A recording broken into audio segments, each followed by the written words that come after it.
किसी ज़माने में अंगदेश में यशकेतु नाम का राजा था। उसके दीर्घदर्शी नाम का बड़ा ही चतुर दीवान था। राजा बड़ा विलासी था। राज्य का सारा बोझ दीवान पर डालकर वह भोग में पड़ गया। दीवान को बहुत दुख हुआ। उसने देखा कि राजा के साथ सब जगह उसकी निंदा होती है, इसलिए वह तीर्थ का बहाना करके चल पड़ा। चलते चलते रास्ते में उसे एक शिव मंदिर मिला। उसी समय निचदत्त नाम का एक सौदागर वहां आया और दीवान के पूछने पर उसने बताया कि वह सुवर्णद्वीप में व्यापार करने जा रहा है।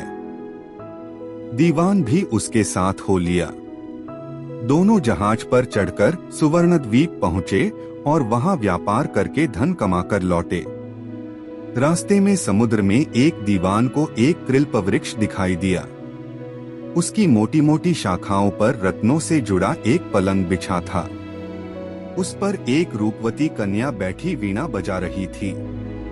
थोड़ी देर बाद वह गायब हो गई। पेड़ भी नहीं रहा। दीवान बड़ा चकित हुआ। दीवान ने अपने नगर में लौटकर सारा हाल कह सुनाया। इस बीच इतने दिनों तक राज्य को चलाकर राजा सुधर गया था और उसने विलासिता छोड़ दी थी।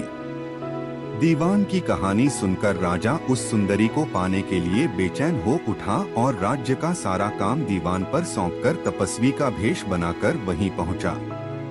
पहुंचने पर उसे वही कल्पवृक्ष और वीणा बजाती कन्या दिखाई दी। उसने राजा से पूछा, तुम कौन हो? राजा ने अपना परिचय दे दिया। कन्या बोली, मैं राजा मृगांकसेन की कन्या हूँ।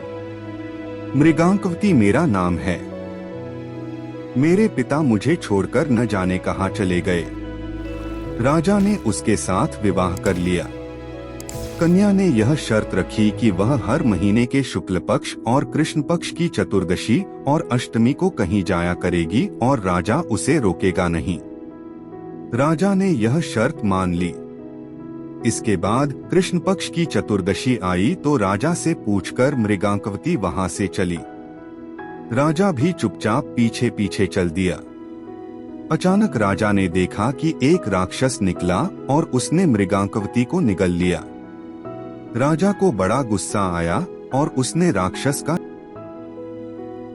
मृगांकवती उसके पेट से जीवित निकल आई। राजा ने उससे पूछा कि यह क्या माजरा है, तो उसने कहा, महाराज, मेरे पिता मेरे बिना भोजन नहीं करते थे। मैं अष्टमी और चतुर्दशी के दिन शिव पूजा यहाँ करने आती थी।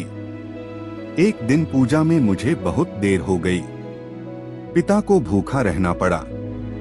देर से जब मैं घर लौटी तो उन्होंने गुस्से में मुझे शाप दे दिया कि अष्टमी और चतुर्दशी के दिन जब मैं पूजन के लिए आया करूंगी तो एक राक्षस मुझे निगल जाया करेगा और मैं उसका पेट चीरकर निकला करूंगी।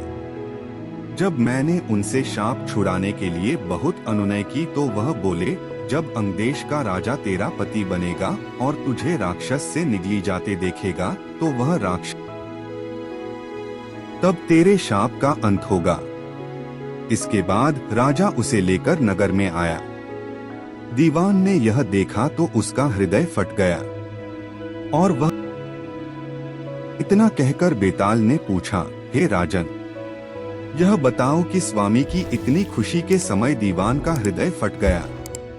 राजा ने कहा, इसलिए कि उसने सोचा कि राजा फिर स्त्री के चक्कर में पड़ गया और राज्य की दुर्दशा होगी। राजा का इतना कहना था कि बेताल फिर पेड़ पर जा लटका। राजा ने वहां जाकर फिर उसे साथ लिया तो रास्ते में बेताल ने यह कहानी सुनाई।